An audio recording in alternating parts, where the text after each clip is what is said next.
Well, the Toronto Raptors appear to be on the verge of acquiring Kawhi Leonard, the man who led the team to an NBA title 7 years ago and won the hearts of basketball fans right across Canada. The Raptors and the LA Clippers were where Leonard has been playing since 2019, are reportedly on the brink of signing a blockbuster multiplayer deal that would see Leonard back in Raptors red. The deal is not yet official, but fans are already talking about another championship. Kawhi is back in Toronto. I can't believe it. Never in a million years would I have thought this had happened. Like, I was told that he didn't want to be here. Everyone was saying he didn't want to be here. It was a one-year rental. He's never coming back. He said he wants to retire here. This is a dream come true. Honestly, Kawhi back in the city, it's incredible. And with great talent around him, too. It's Kawhi Leonard. He's got everything. You know what? He can even beat LeBron one-on-one right now. The chip is coming back home where it belongs for 2027. Okay, so what does this blockbuster trade mean for the future of the franchise? For that, I want to bring in Akil Augustine. He's a sideline reporter for the Toronto Raptors. Akil, great to have you tonight. I mean, everyone's talking about this potential, seems very likely trade. Who do you think won in terms of the two sides here? All right, I got to do my journalistic due diligence first and say that it's not official, right? These are reports. Yep. These are reports that are coming from extremely powerful sources, which indicate to us that in all likelihood, it should become official in the near to soon future. But to answer the question that you just asked me, if I was to look clearly at who won, like I do believe the Raptors won, but Kawhi won. Kawhi had very few places he wanted to go. He had a certain type of situation he needed to be in.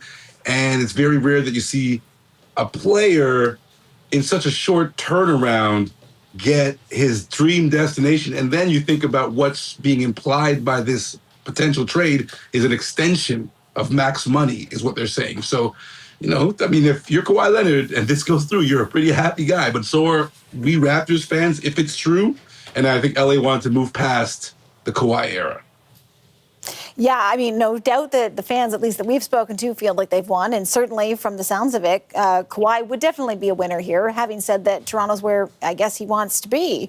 But he's older now, and I understand he's had some injuries. And there's a number of players that are, you know, going to go in the opposite direction here in turn for him to come to Toronto. So, you know, when you break it down that way, using your journalistic integrity, did Toronto get a fair deal here? More than fair. I love Grady Dick, a friend, but obviously he fell out of favor with the coaching staff towards the end of his tenure here. Brandon Ingram was, you know, great for this team in the time that he was here.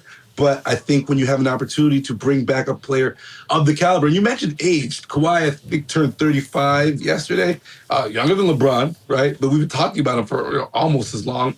And I think Kawhi, like, sure, you look at the 35 years, but for the last 7-8 years, it's been a lot of load management for Kawhi. Sure, a couple surgeries, but he hasn't played as many games as most guys who've been in this league for as long as he has. And I think the Raptors have a very great staff when it comes to training and medical. And so he knows the situation that if he gets here, it could elongate his playing days. So I'm not concerned about the age. Does he have another championship in him, though? That is the question. I mean, even those of us, and I'm putting myself in this category, who don't follow basketball, remember him in that series. And, you know, he became a name that everyone was talking about. Can he do that again? That's the question. And if you look at the numbers from last season, I think he played like 70 games. That's a lot of games for a guy who's been known to, you know, load manage.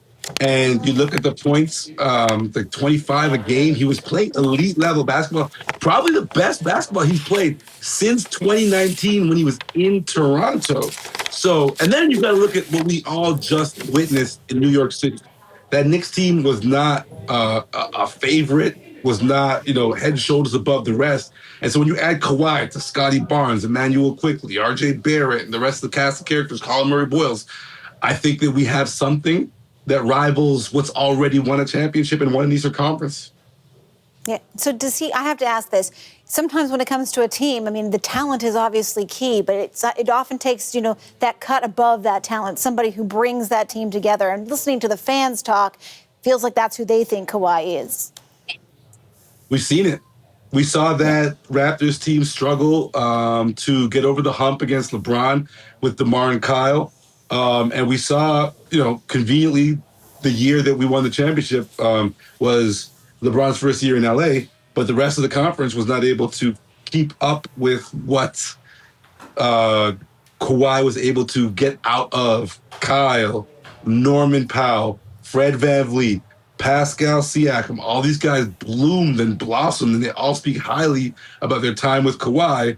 And so I think Kawhi is the type of guy that, he's a leader, not in the rah-rah vocal way, but you can see that he has a huge impact. And that's what we see as fans, or we saw as fans, and we are hoping to have a second date.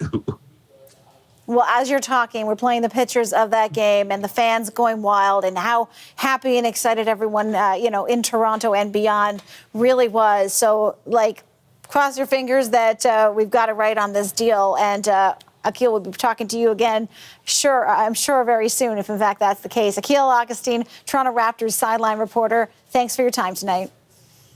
Thank you for having me.